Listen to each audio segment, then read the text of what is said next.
a bit more about the individual.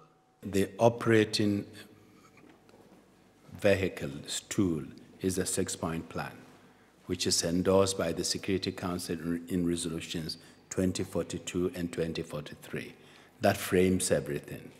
Within that framework, the discussion we had was to take action at those locations where one has such horrific violence that you can't get in humanitarian assistance, people who are trapped couldn't get out, and work out ceasefire arrangements at these localities with possibly the help of UNSMIS.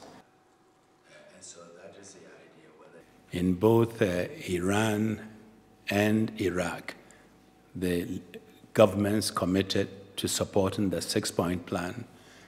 They supported the idea of political transition, which would be Syrian-led, and allow the Syrians to decide what their future political dispensation would be. We have so far not succeeded in ending the violence and moving forward, and it's still the fact today.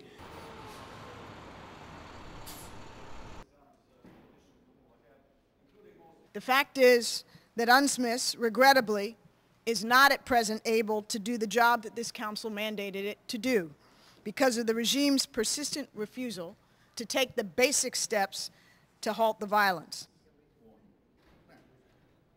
Iran is definitely part of the problem in Syria. It is supporting, aiding and abetting the Assad regime materially and in many other ways, and it has shown no readiness to contribute constructively. When preparing for Geneva meeting on the 30th, we're advocating for bringing all influential players, including neighbors of Syria, to Geneva. And Iran was mentioned, and Saudi Arabia was mentioned. Iran has a role to play. It is playing a role. And ignoring Iran or just dismissing Iran on some political basis, it's not very wise thing to do.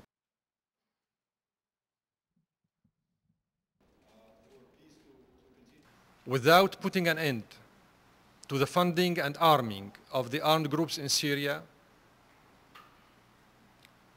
it will be very difficult to see the plan of Mr. Kofi Annan succeeding on the spot,